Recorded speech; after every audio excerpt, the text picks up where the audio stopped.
The introduction. The windshield wipers squeaked as they passed over the glass, the only sound accompanying the low hum of Laura's engine. Rain slithered down the pane in winding rivers, mirroring the state of her life, never still, always rushing, always barely in control.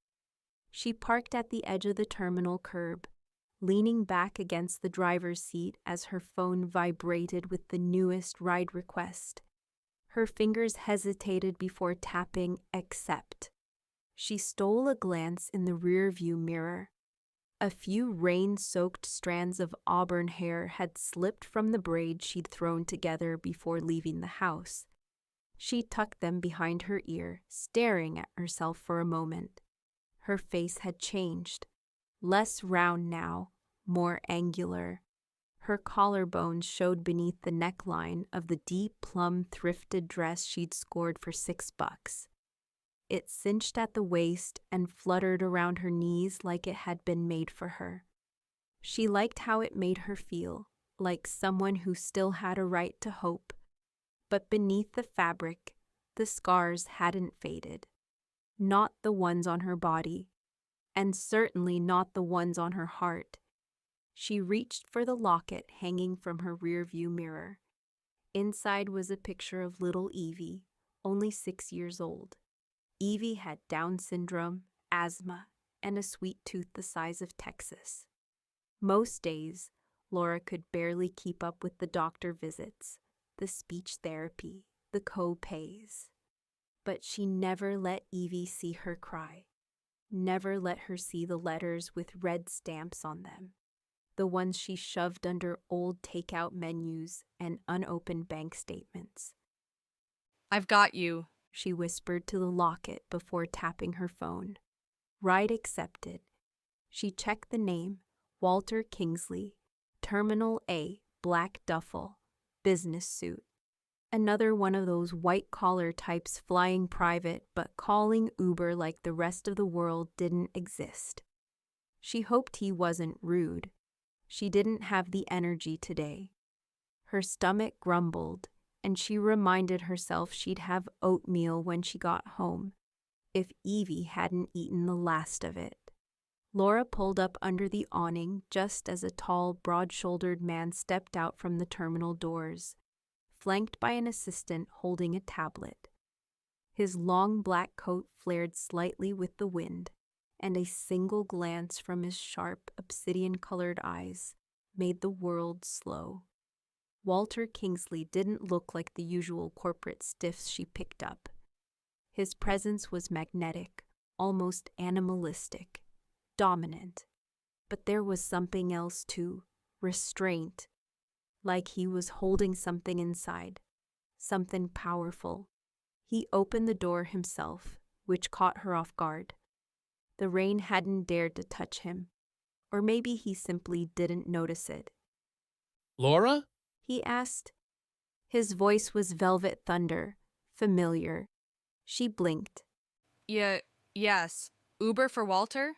He nodded once and climbed in. She caught the scent of pine and something deeper, musk, warmth, danger. It made her pulse quicken.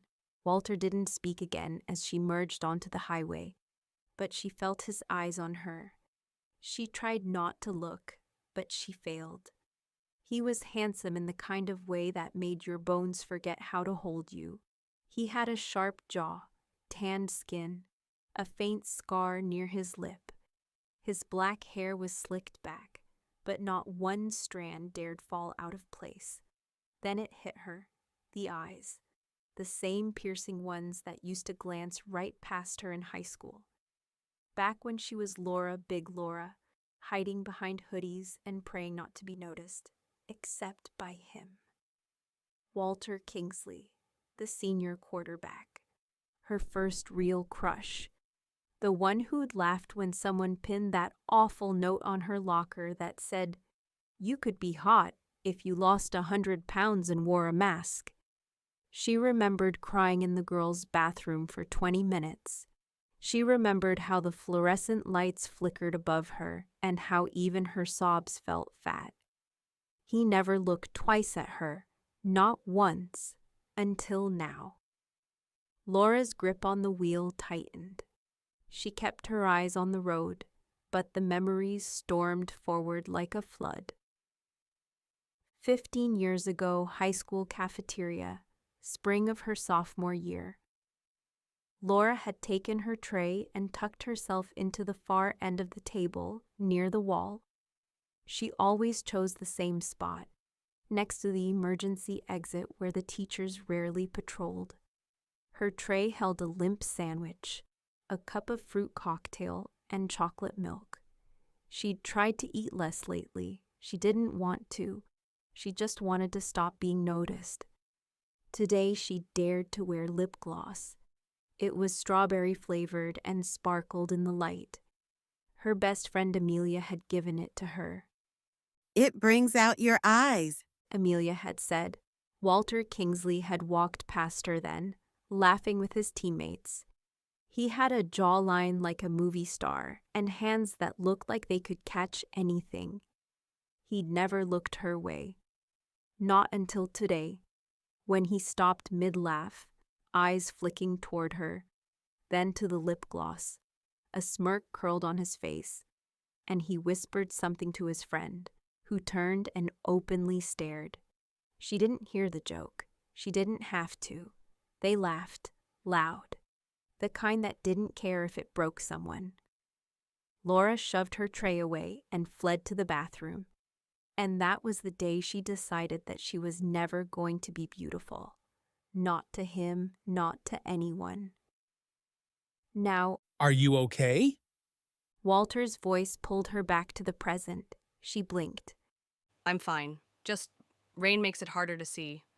He studied her again, longer this time, as if there was something familiar in the curve of her cheek, the slope of her shoulders, something he couldn't place.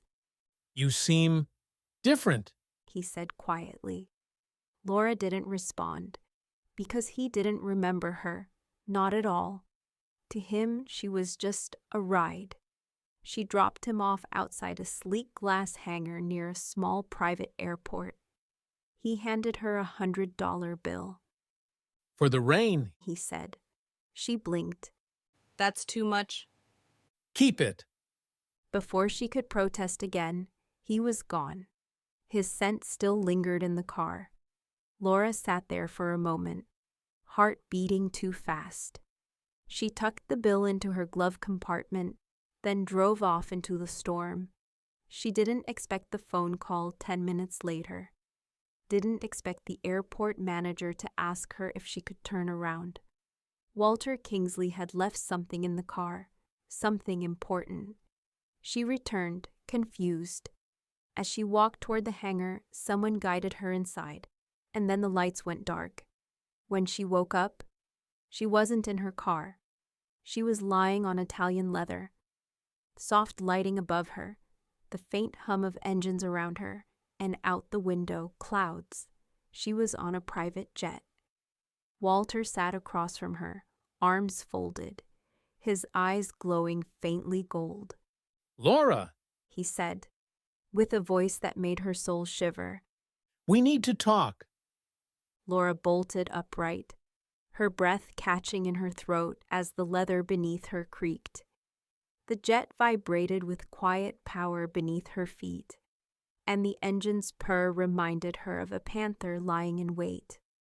Her fingers trembled as he touched her neck, then her face. She was okay, unhurt, but very much not in her Uber anymore. The cabin looked like something out of a billionaire's dream.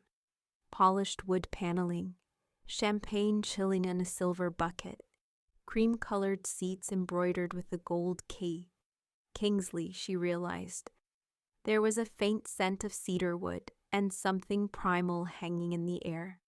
And Walter, he hadn't moved. He sat across from her, leaning forward slightly, arms resting on his knees. But his eyes, they weren't human, not completely. There was a glow in them, golden and predatory. It flickered like fire beneath the surface, as if a beast was watching her from inside his skin. I'm sorry I had to bring you here this way, he said, his voice velvet-wrapped steel. but there wasn't time to explain. There still isn't. She stared at him, heart racing. You drugged me. No, He said quickly. you passed out. I asked the hangar staff to bring you aboard while I made arrangements. You're safe. I promise you that. She narrowed her eyes. Why? Why am I here? Why me? Walter stood slowly. His presence filled the space like a thundercloud. Because you're not just anyone, you're important. She scoffed. You don't even know me. I do now. He murmured. Laura pushed herself too. Her feet, her dress wrinkled, her dignity unraveling. This is kidnapping. No, it's protection. He replied, voice lower now.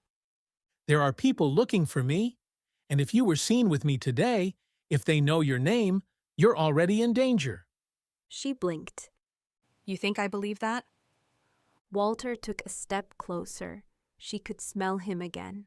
Wild forest and heat. His pupils narrowed slightly as if something inside him was stirring. I didn't plan this, Laura, but I also didn't expect to see you today. What does that mean? She asked, confused. Walter hesitated, then reached into the inner pocket of his jacket and pulled out an old, slightly crumpled yearbook photo. He held it out. Laura gasped. It was her, sophomore year, hair in 2 tight braids. A shy smile she'd hated. Beneath the photo was her name and the words Drama Club. She felt like her lungs had stopped working. Why do you have this? I kept it.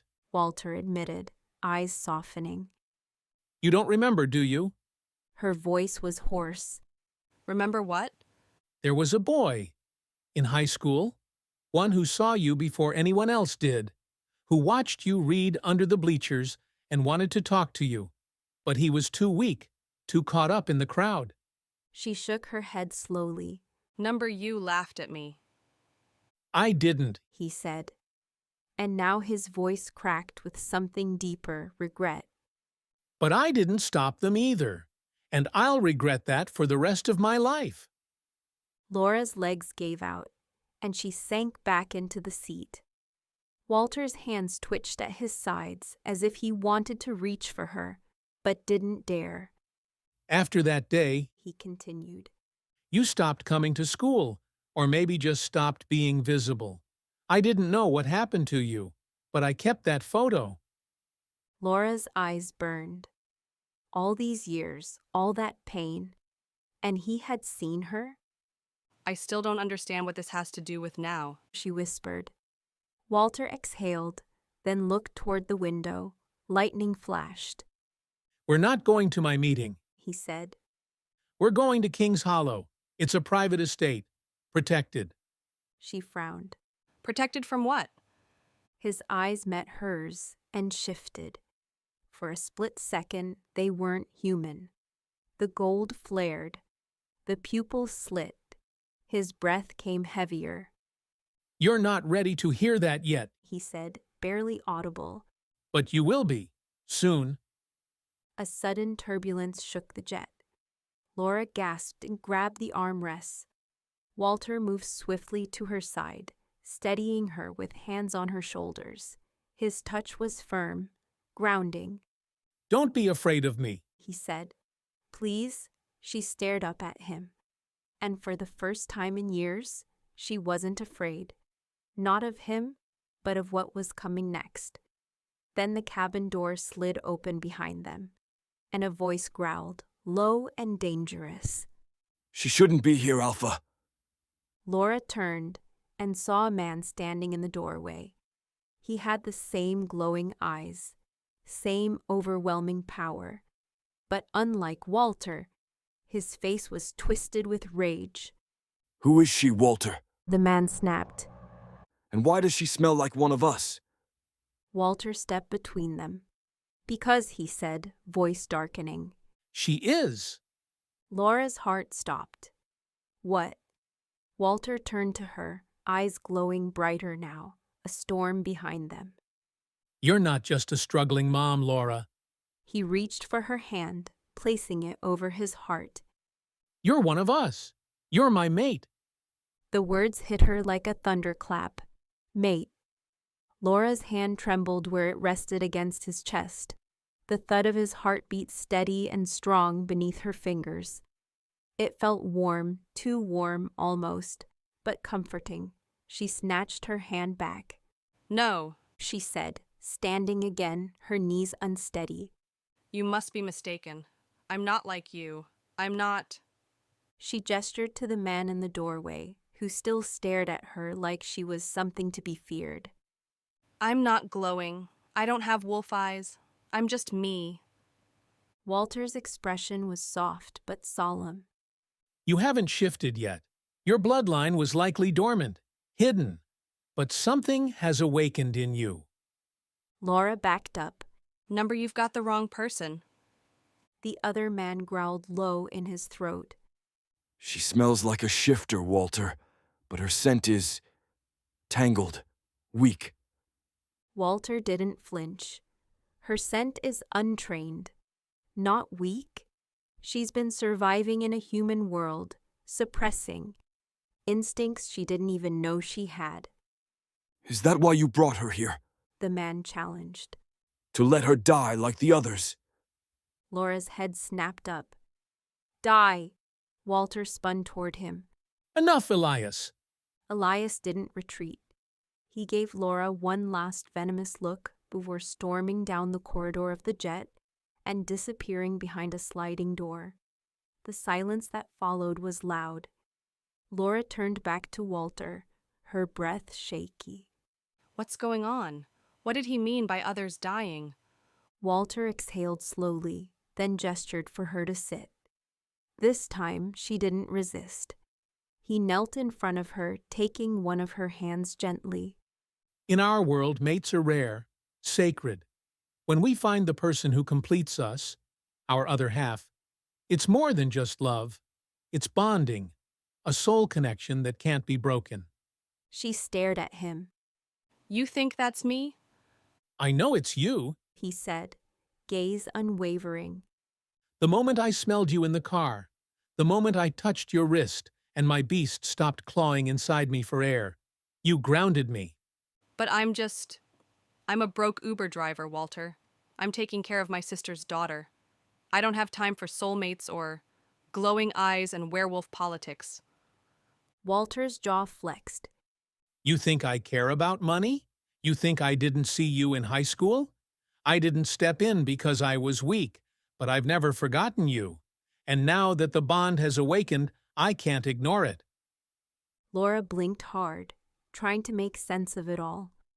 Does this mean Her voice faltered. that I'm going to turn? Shift? Walter hesitated. It depends. Some bloodlines stay human unless they're triggered. A trauma, a mating mark, a threat. But once it starts, it can't be undone. She stood up again, pacing. This is too much. I know. I have a child. She needs me. I don't care if I glow or grow fur. I'm not abandoning her. You won't have to. He said. Laura turned, heart pounding. What are you saying? I already sent someone to pick her up. Your best friend is bringing her to King's Hollow. Laura froze. You what? You had no right? I had every right. He growled softly, rising to his full height. If someone found you through me, they'd find her too. She's safer with you, and you're safer with me. Laura's emotions exploded at once. Rage, relief, fear. But above all, a dangerous curiosity. What if he was right? What if her nightmares, her instincts, the strange dreams she'd been having since childhood, of running through forests, of silver moons, of howling winds, were never dreams at all? She turned back to the window. The jet began its descent. The clouds broke to reveal a hidden forest below, stretching beyond the horizon. Nestled in the trees was an enormous stone estate with turrets, fire-lit windows, and a wild river snaking through the woods. King's Hollow, Walter said quietly. my pack's land. Lightning struck far off in the distance, and then something howled, a sound so primal and ancient it made her skin crawl. Walter, She whispered. what else is waiting for me down there? He didn't answer at first, but when he did, his voice was tight. Everything. The truth about your bloodline. The rival pack that wants you dead. And the one secret that could tear us apart. She turned toward him in horror, What secret? but the jet jolted again, violently this time. Oxygen masks dropped. Lights flickered. And then, from outside the window, a massive black-winged shape slammed against the fuselage. Laura screamed. Walter's eyes went gold.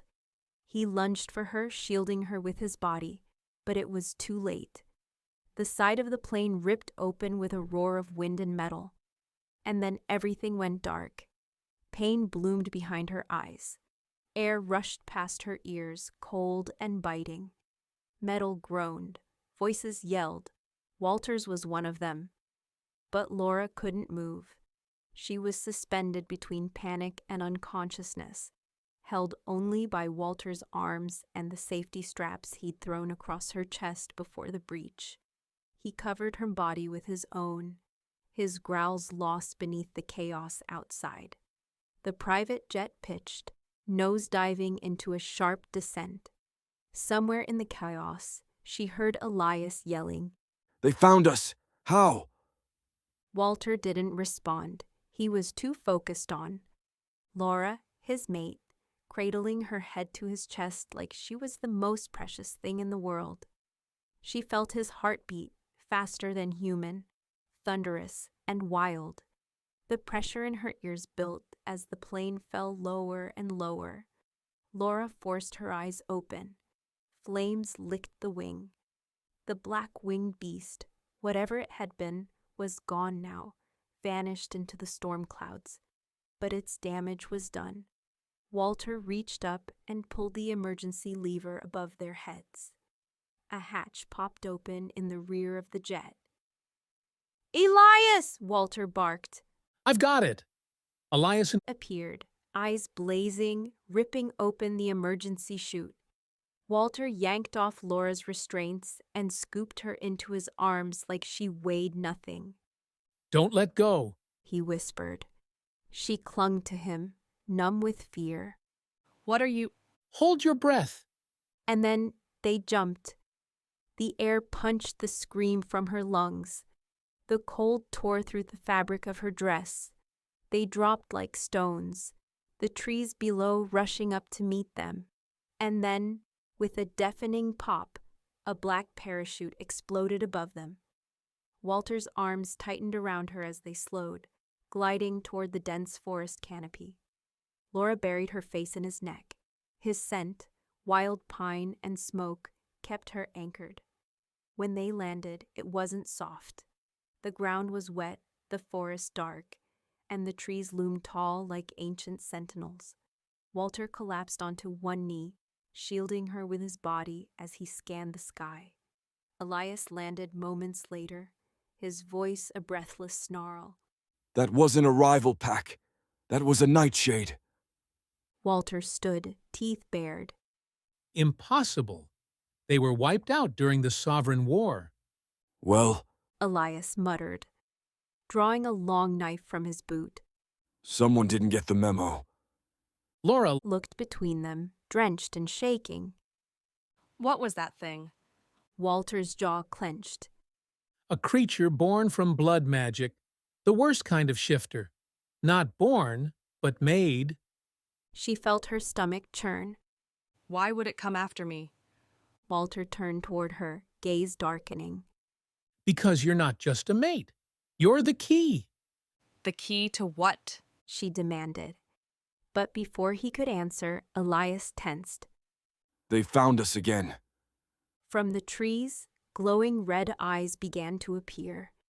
Dozens. Laura stumbled back. No, no, no, no! Walter growled low in his chest, his body beginning to change. His muscles thickened, his hands clawed, and his eyes blazed with golden fury. Fur erupted along his forearms. Stay behind me. He said through gritted teeth.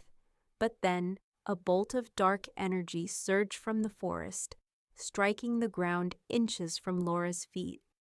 She screamed. Walter roared, and then everything exploded into motion.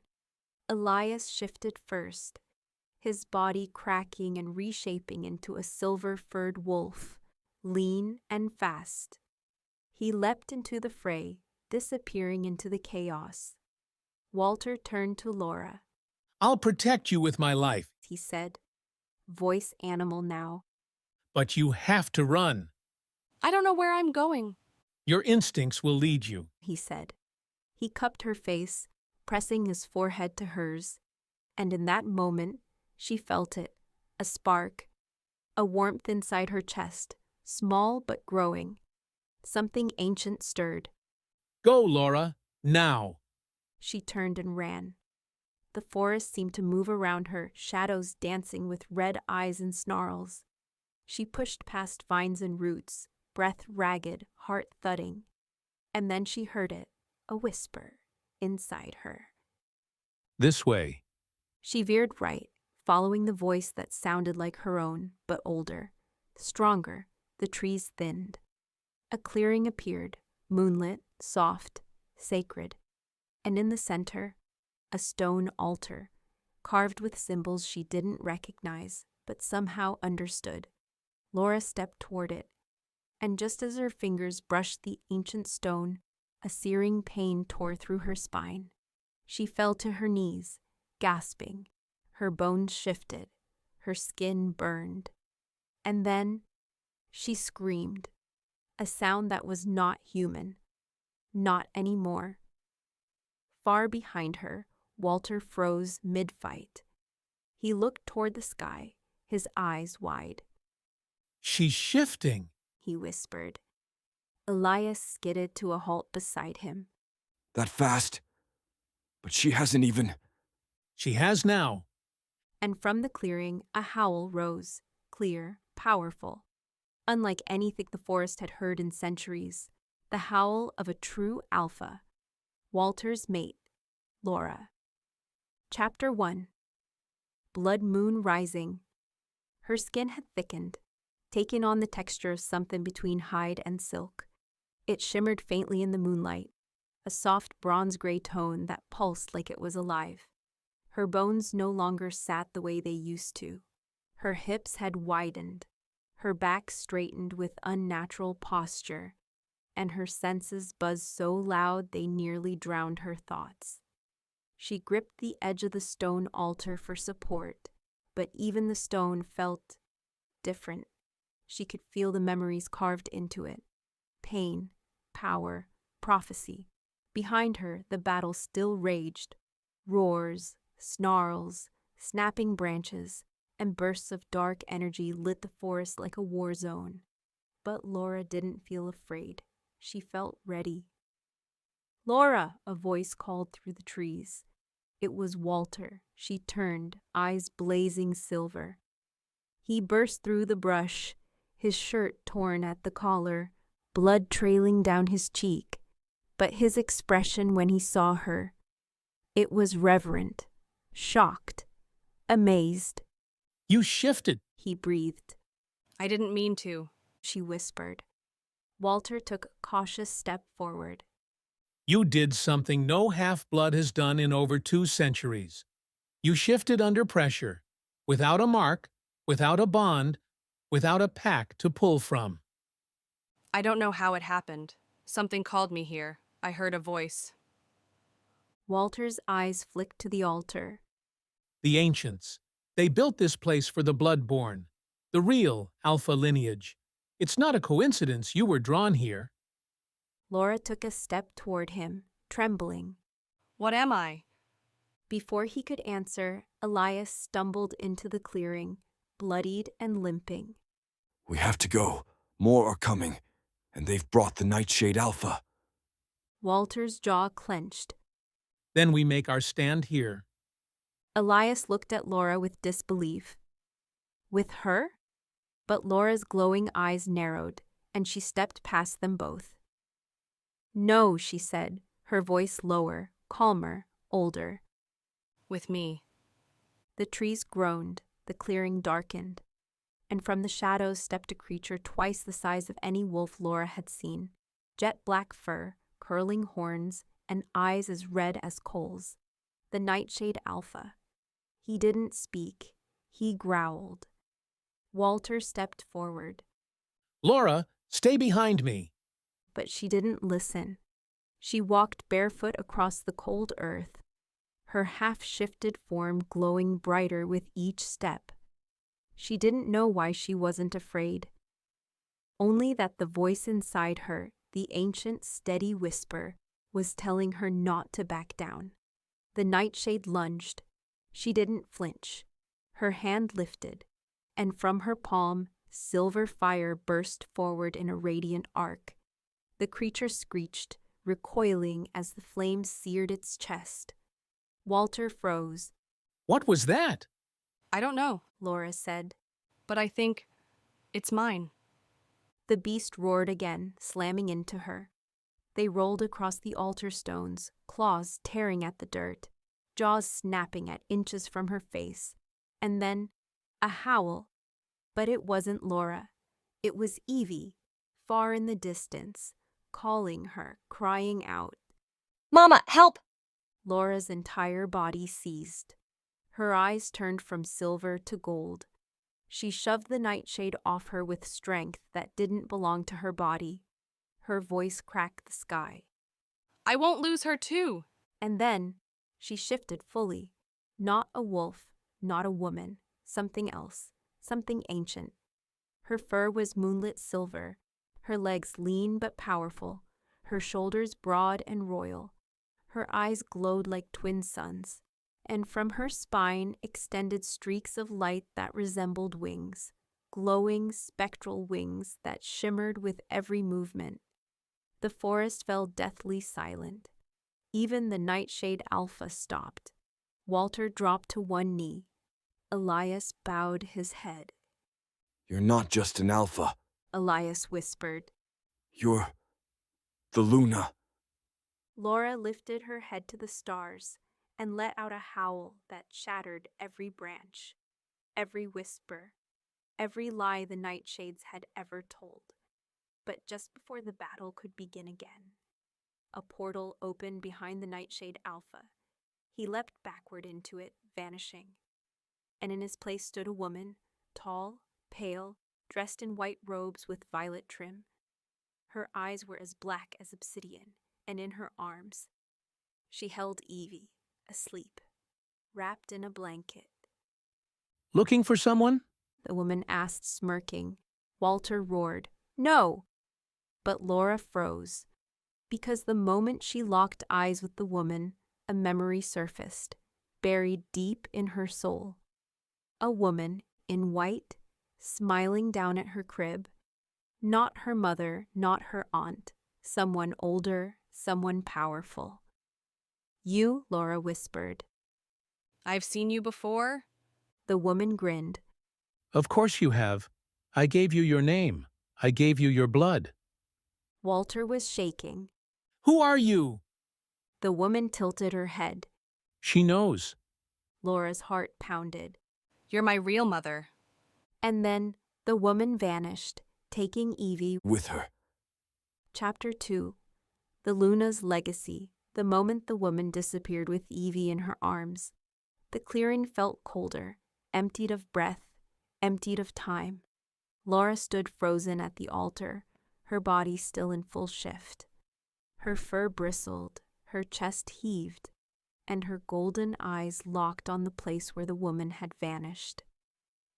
My real mother. She whispered again, but the words felt too heavy to lift a second time. Walter stumbled forward, his hand outstretched. Laura, what just happened? She couldn't speak. The forest that once sang with whispers and instincts had gone silent. The world held its breath. She was not your mother. Elias spat, circling the scorched grass where the portal had closed. That was a witch. A royal one, if the robes were real. Probably the last high shade left from the Nightshade's inner court. Laura's lip curled back, her wolf form snarling. She knew me. Witches know many things. Elias snapped. They manipulate, lie, bend memories into their own truths. But Laura's head throbbed with the echo of the woman's voice, soft, melodic, like a lullaby from a time she couldn't remember. She had seen her before, as a baby, in dreams, in moments she thought were just flashes of grief and confusion. The woman had called her name, and Evie had answered. I have to get her back. Laura said, turning to Walter. Whatever it takes. You Will, he said, stepping close. But not alone. She shook her head. She's my child. Walter's voice was gentle. She's our pack. Elias made a sound of frustration. You don't understand, either of you. If the High Shade took her, she's not just bait. She's a key, same as you. Laura's shifted form shimmered, her limbs beginning to return to human shape. She fell to her knees as the transformation completed, gasping from the strain. Her thrift store dress was torn in places, hanging on by threads, her bare skin covered in mud and glowing marks she'd never seen before. Runes that pulsed like fire across her back and chest. Walter knelt beside her. Those are birth sigils He said quietly. from the old bloodlines. They only appear when a Luna comes into full power. I don't want power. Laura rasped. I want my daughter back. She's more than your daughter now. Elias said from the tree line. That girl is tied to the bloodline of witches and wolves. She's the first of her kind in 1,000 years. That makes her a weapon. Laura's throat tightened. She's 6 years old. And they don't care. Elias said coldly. Walter stood. Enough. We'll get her back. But how? Laura asked, her voice cracking. She's gone. That portal. There will be others. Walter said. The High Shade will want you to follow. She'll leave a trail. She wants me to follow. Laura whispered, eyes narrowing. Why? Elias crossed his arms. Because she's not after the child. She's after the Luna. You. If she can claim your bloodline, your powers, she can break the veil between worlds. Walter turned to Laura, his expression grave. You're the only Luna left who hasn't been corrupted. That makes you the last piece of the prophecy. What prophecy? Laura asked slowly. Walter hesitated, then reached into the satchel slung over his back. He pulled out a weathered scroll, bound in golden twine. The Song of Silver Blood, he said. It's an ancient record, lost for centuries. But when you stepped into the clearing, the sigils on your body matched it exactly. He opened the scroll. Laura's eyes widened. At the center was a drawing of a woman, barefoot, cloaked in starlight, standing at the edge of a cliff. A child clung to her side, and behind them. A beast, unlike any wolf or man, loomed in the shadows. The words beneath it were written in Latin. Walter translated aloud. When the moon births silver flame, and the blood of witches runs through wolves, one shall rise, unclaimed, unseen, to tear the veil and walk between. When the moon births silver flame, and the blood of witches runs through wolves, one shall rise, unclaimed, unseen, to tear the veil and walk between. Laura whispered, What does that mean? Elias replied grimly, that you're the Luna fated to break the seal between realms. Or, stop it. She stared at the scroll and thought of Evie's face. Tears welled in her eyes, but didn't fall. I don't care about prophecy, she said. I don't care about fate. I'm not some chosen one. Walter stepped forward. But you are, and now it's time you trained like one. Laura blinked up at him. Trained? He nodded. You've awakened your wolf, Laura, but to survive what's coming, you'll need to awaken something far more dangerous. Her lips parted. What? He leaned closer, voice low. Your rage! And from far away, a howl rose. High, feminine, haunting. Evie, calling again. Laura clenched her fists. Then let's begin. Chapter 3. The Wolf.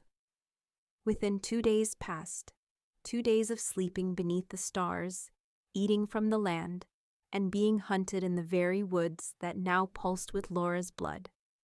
King's Hollow was deeper than it first appeared. Hidden among ancient trees and fog-covered paths were training rings, sacred stones, and a labyrinth of underground tunnels built centuries ago by the first packs. Laura had barely slept. Every time she closed her eyes, she saw Evie, curled in that woman's arms, limp like a doll, trusting like a child who didn't know she'd been taken. And so, Laura trained, harder than anyone had expected. Walter had thought they'd start with breath work, balance, basic combat forms, but Laura had refused to hold back. On the first morning, she'd broken 3 training spears before Walter stopped bringing her wooden weapons and handed her real ones. Now, Laura stood barefoot in the middle of a circular stone ring, panting, her arms slick with sweat and soil. Her body ached. Her fingers bled. And still she wanted more. Again, she growled. Walter shook his head from the edge of the ring. Number, you've pushed your muscles to the brink. You'll collapse. She raised the blade again. Then I'll collapse, but not until she's safe. Elias leaned against a pine tree behind them, arms crossed. She's got spirit. I'll give her that. But spirit won't protect her from dark magic. Walter ignored him. He stepped into the circle. His shirt clung to him, collar still torn from the skirmish in the woods. He held no weapon, only eyes full of quiet command. If you want to fight, he said softly, then fight me. Laura raised her blade, then hesitated. She didn't want to hurt him. Not him, but he didn't flinch. You need to learn control, precision. Aluna doesn't just lead with heart, she leads with wisdom. She lunged. He dodged. She spun with the grace of someone no longer bound by her old body, her old self-image. The girl who used to cry in a high school bathroom because a boy laughed at her, she was gone. Walter moved like wind and iron, always one step ahead. But Laura had one thing he didn't: rage. She slashed. He blocked. She ducked under his arm and swept his leg out from under him. He fell, but twisted in midair, landing on his feet again like a beast. They both panted, circling, eyes locked. You're holding back, he said. I'm not. You're afraid of what you'll become, he said. She faltered, because it was true. Walter stepped forward slowly. You think because you were once overlooked, mocked, rejected, that you don't have the right to be powerful. But the truth is, he reached out and gently placed his hand over her chest, where one of the glowing runes shimmered across her collarbone. You were always powerful. They were just too small to see it. Something inside her cracked. The blade fell from her hand. She didn't cry. Not this time. She reached up and grabbed his wrist, holding it to her chest. I'm afraid, she whispered, that I'll lose myself. You won't, he said. I'll find you. For a moment, the air stilled, and then, without warning, a tremor rippled through the earth. Walter jerked his head toward the mountains in the distance. They've opened another portal, Elias snarled. Too soon. Walter turned to Laura, eyes burning gold. You said you wanted to fight. Time to prove it. She nodded, jaw tight. I'm ready. They shifted. First Walter, then Elias, then finally Laura. But this time, Laura's transformation wasn't forced. It was chosen. Her wolf form shimmered even brighter than before, her fur now streaked with glowing lines that pulsed like breath. She was faster, leaner, no longer in pain from the change. And as they tore through the forest together, a single instinct thundered through her veins like a drumbeat. Find Evie. Kill whoever stands in the way. They reached the portal minutes later, spinning above a cracked stone basin at the edge of the cliff known as Moon's End. A scent lingered in the air, not fear, but sugar, cotton candy, Evie's favorite. Laura shifted back to human, falling to her knees at the portal's edge. Walter joined her. It's bait, he warned. Laura's voice was a whisper. It's her. I can feel her. Then the portal flashed, and a vision exploded across the sky, like a projection stitched from smoke. Evie stood in a stone temple. Her eyes were open, but her face blank. Around her were runes, pulsing, and behind her stood the witch. Come to me, daughter of flame, the witch's voice echoed. Come claim your child. And the truth. The vision disappeared. The portal shimmered, and then began to collapse. Laura's heart leapt. No! Without waiting, she ran forward and leapt into it. Walter screamed after her, Laura! But she was already gone, swallowed by light and falling, into a land no wolf had dared to enter in over 1,000 years, the Worm Vale. Chapter 4. Into the Worm Vale. Laura hit the ground hard, but not with the crunch of bone and earth she expected. It was soft, cold, slick like fog and ash. She rolled to her side, coughing, blinking against a blinding gray light that seemed to come from nowhere and everywhere at once. The air tasted strange, like iron and violets. She rose slowly to her feet, barefoot, trembling. The landscape around her was wrong. It wasn't a forest. It wasn't even a world. It was a realm of shadows. Massive, twisted trees with black bark rose from mist-covered soil. Their branches curled like skeletal fingers. The sky above was a sheet of colorless light. No sun, no stars. And in the distance, something enormous slithered beneath the ground, like a worm as long as a mountain. The Worm Vale. She had heard the legends whispered by Walter and Elias the night before, around a fire. It was a pocket realm, an old prison dimension where corrupt spirits, exiled gods, and dark wolves had once been cast to keep them from infecting the mortal world. Only a Luna can survive it, Elias had warned. Only a Luna can find the heart of it. Laura didn't know if that was true, but she was here now. And Evie was somewhere in this nightmare. She started walking. The landscape shifted as she moved. Trees creaked and realigned behind her, the path curving as if the very ground tried to trap her in its spiral. But something guided her, the same voice, the same whisper she'd heard when she first touched the altar. Only now, it was clearer. It spoke in her mind like wind brushing the back of her neck. You were born in moonlight but marked by shadow. To find her, you must face your past. Laura froze.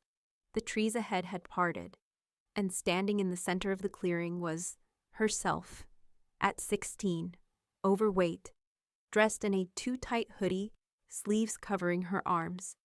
Her cheeks flushed with insecurity, her eyes watery. High school Laura. Laura took a shaky step forward. The teenage version of herself didn't speak, just stared. You're not real, Laura whispered. But the girl blinked, and when she spoke, her voice was as sharp as a knife to the gut. Not real. Then why did you hide me all these years? I didn't. Yes, you did, her younger self snapped. You buried me under walks and calorie apps and pretty dresses from thrift stores. You think because you lost weight, because people look at you now, that you're better? You're not. You're still me, still terrified that you're not enough. Laura's eyes filled with tears. The girl stepped closer. You wanted to save Evie, but the truth is, you don't think you can. Laura shook her head. Stop. You still think Walter will reject you if he sees this version of you. The one who cried herself to sleep. The one who begged the moon to make her disappear. Stop. You're afraid he won't love a girl like me. I said stop. Laura's voice split the air like thunder. Light burst from her chest, striking the earth and sending her younger self backward, but not in anger, in healing. The girl landed gently and smiled. I'm not your shame, she whispered. I'm your beginning. She stepped forward and reached for Laura's hand, and the moment their fingers touched, they fused. Laura gasped, her body glowing with new warmth, new strength.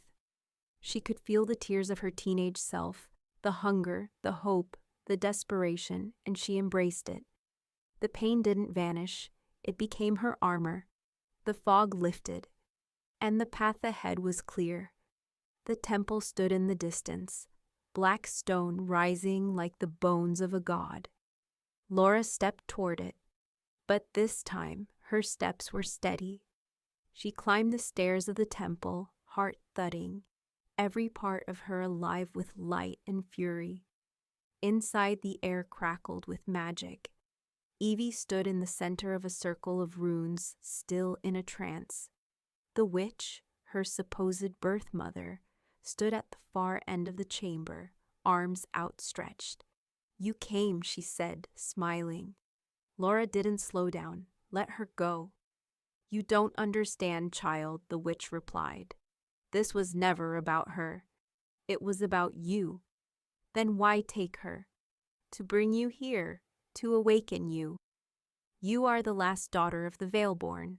You belong to me. Laura stepped into the circle. I belong to no one.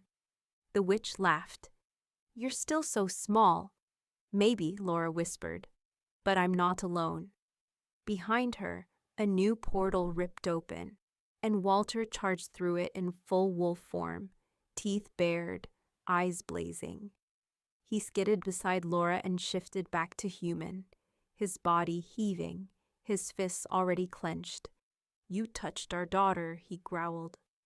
Elias was right behind him, blades in both hands. The witch raised her arms, and dark vines slithered from the floor. But Laura stepped forward first, her body glowing, the runes on her skin flaring white hot. I faced your memory, she said. I claimed my past. The witch hissed. You think that makes you strong? No, Laura whispered. This does. She knelt before Evie and kissed her forehead. Wake up, baby. Evie's eyes fluttered open, and the runes around the room exploded in light. The witch screamed as her magic shattered around them. The ground began to quake. The temple cracked. Get her out, Walter roared, scooping Evie into his arms. But Laura didn't move. She stared at the witch, who was crumbling into mist, fading into dust. I am not your daughter, Laura said, her voice shaking the walls. I am the Luna, and I choose my family. With that final word, the floor split, and the entire temple collapsed. Chapter 5. A Bond Beyond Blood. The temple imploded in on itself with a deafening roar. Chunks of ancient stone crashed down in blinding waves of ash and light. Laura felt the wind rip through her hair as the world around her buckled and caved. Walls groaning like beasts, pillars crumbling into powder. But she didn't run. She stood at the center of it all, eyes wide open, arms outstretched as if daring the gods to strike her down. But they didn't. Instead, the destruction stilled. A white glow surrounded her, like a dome of moonlight. Walter's voice echoed through the chaos. "Laura?" He stood at the edge of the ruins, Evie clutched to his chest, Elias gripping his arm as a chunk of stone barely missed them both. He reached out toward her, panic etched across his face. Then everything stopped. Just stopped. The dust hung in the air, frozen like a photograph. The light around Laura pulsed once, then dimmed, falling away in strands like silk unraveling. She looked down at her hands, still glowing. But something had changed. Something inside her had settled. The fury that had powered her, the pain, the doubt. It hadn't vanished, but it had been claimed, forged, tamed. She wasn't broken anymore. She was whole. Laura stepped forward, barefoot on the still warm rubble. The moment she crossed the threshold where the runes had been, time surged forward again with a whispering sigh. Walter rushed toward her, his arms open. "I thought I lost you." She didn't speak, just wrapped her arms around both of them, Walter and Evie, pulling them into her chest. The three of them stood there, trembling, holding each other as the last embers of the worm veil flickered out behind them. Then Elias cleared his throat awkwardly. "Can we get out of this death realm before something else wakes up?" Walter nodded. "The portal won't last long." They turned as a ripple of light shimmered open in the air behind them. Walter stepped through first, carrying Evie. Laura followed close behind, casting one final look at the place that had nearly devoured her soul. And then she stepped through into moonlight, fresh air, and the warm scent of pine. They were back in King's Hollow. The sky above them was painted in soft lavender and gold, stars twinkling on the edges of dawn. Birds chirped. The earth was quiet, safe, for now. Evie blinked, groggy but aware, as she reached up to tug on Laura's torn dress. "You came for me." Laura knelt, brushing back a strand of the girl's wild curls. "I will always come for you." Evie looked over at Walter. "Are you my daddy now?" The question made Laura freeze. But Walter didn't hesitate. "If you'll have me," he said softly, lowering himself to her eye level, "then yes, forever." Evie beamed and threw her arms around his neck. Laura smiled, but her heart thudded. She had survived the veil, claimed her power, saved her daughter, and yet something lingered. A shadow on the edge of her joy. Later that night, they sat by the fire in the center of the Hollow's great hall. The other wolves celebrated outside, singing, drinking, howling under the full moon. But inside, Laura sat quietly with Walter and Evie, curled up together beneath a thick fur blanket. Elias approached, his face more serious than usual. "It's not over," he said bluntly. Walter stood. "Let her rest." But Laura shook her head. "Number, tell me." Elias sighed. The high shade was not the end. She was the gatekeeper, a mouthpiece for something far older, something that used to rule the Vale before the wolves banished it. "What is it?" she asked. He hesitated. "A god." Laura's blood ran cold. "What kind of god?" Walter's jaw tightened. "One that feasts on forgotten souls. One that needs a Luna to open the last seal." Elias continued. "You broke her spell. But in doing so, you awoke the god she served. Now it's watching." Laura reached for Evie's hand. She stared into the flames and knew her battle wasn't over. It had just begun. She was no longer just an Uber driver, no longer just a guardian. She was the last Luna, the mother of the first hybrid child, and the only thing standing between an ancient god and the end of everything. A sharp wind blew through the window. Evie turned toward it, frowning. "Mommy," she whispered. Laura looked at her. "What is it?" Evie's eyes turned silver, and she said something in a voice that wasn't her own. "He is waking, and he knows your name." Chapter 6. The Name in the Flame. The fire flickered, and the voice that had just poured from Evie's small mouth, the one that wasn't hers, still hung in the air like the echo of a curse. "He is waking, and he knows your name." Laura froze. Walter moved first, scooping Evie into his arms and checking her eyes, her pulse, her temperature. "Evie, baby, say something." Evie blinked and looked around, confused. "Why are you scared?" You don't remember what you just said?" Laura asked, rising slowly to her feet. Evie tilted her head. "Did I say something bad?" Walter held her close, whispering softly to her, calming her heartbeat. But Laura couldn't tear her eyes away from the fire. The flames had changed. They weren't orange anymore. They were white, pale, cold. Elias stepped closer, squinting at the embers. "That wasn't a warning," he murmured. "That was a claim." Laura's eyes narrowed. "What do you mean?" He leaned over the hearth, his tone grim. "There's a belief among the older wolves, those who survived the sovereign war. They say if a god speaks your name through a child, it's already chosen you. You're bound. Hunted. Marked." Laura glanced at Evie, who had fallen asleep again, safely nestled in Walter's arms. "She didn't mean to say it," Laura whispered. Elias met her eyes. "Number. But she could. That's the part that matters." The flames snapped louder. And then a single word hissed up from the fire itself. "Laura?" Walter stood so fast his chair crashed behind him. Laura backed away. The fire burst. Blue lightning spiraled up into the chimney, and a wave of air knocked over every goblet, map scroll, and candle in the room. Elias reached for his blade. Walter shielded Evie. Laura stepped forward, teeth clenched. "Show yourself." But the fire had gone out. The hearth now sat dark and cold, until a single symbol burned into the ashes, a serpent coiled around a moon. Elias inhaled sharply. "The devourer." Laura turned.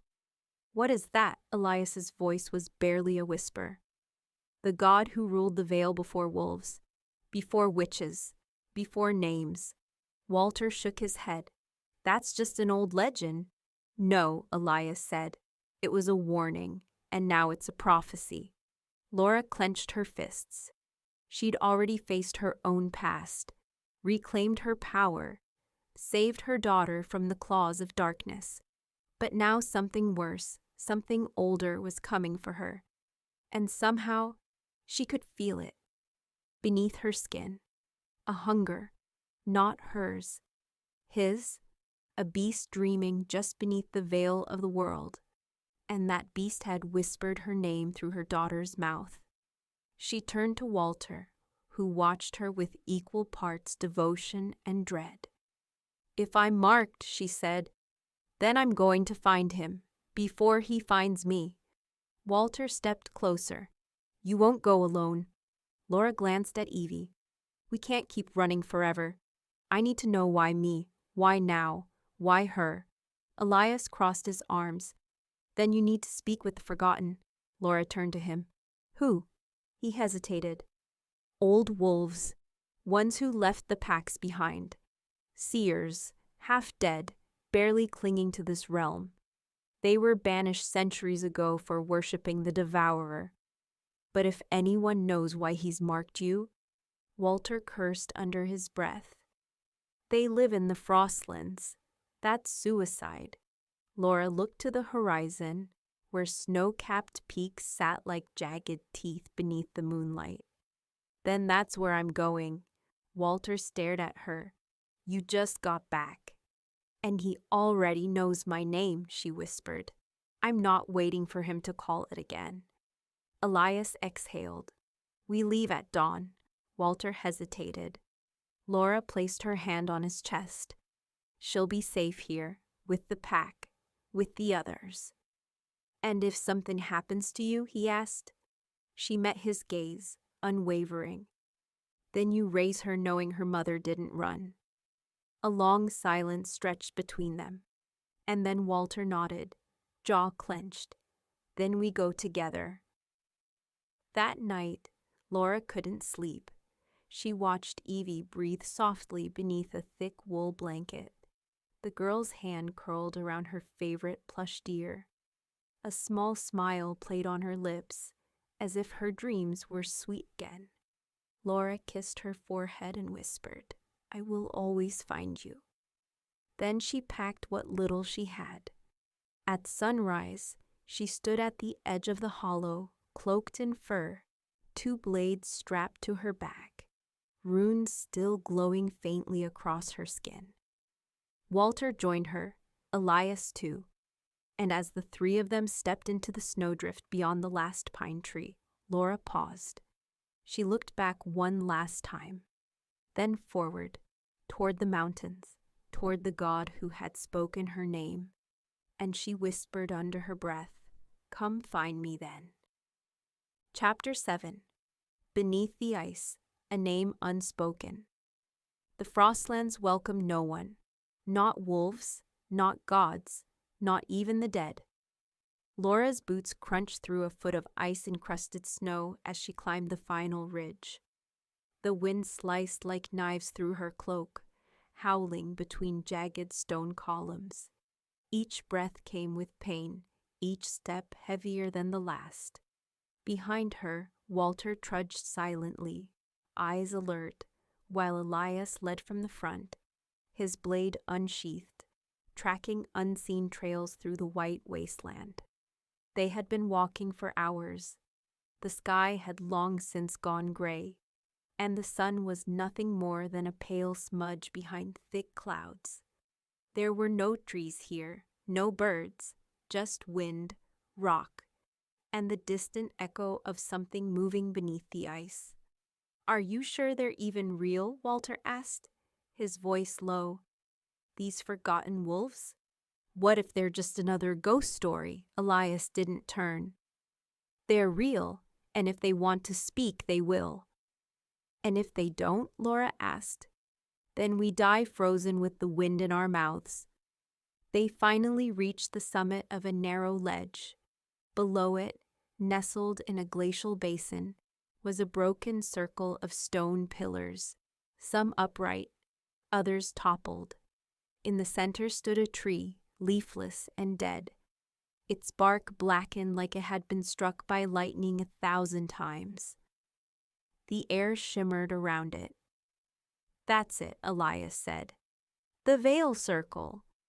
Laura stepped forward cautiously.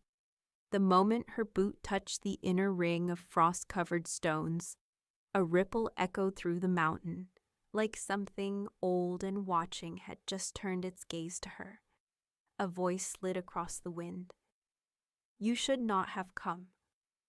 Walter moved closer, growling low in his throat. Show yourself. But the voice came from below. The ice at their feet cracked. Laura barely had time to pull her sword before a spiral of frost bloomed outward in an ancient symbol. And then, from the darkness beneath the ground, a figure emerged. He was neither beast nor man, at least not anymore. His fur was gray, hanging in matted strips, and his eyes were sewn shut with gold thread. Yet he walked unshaken, staff in hand, claws clicking against the ice.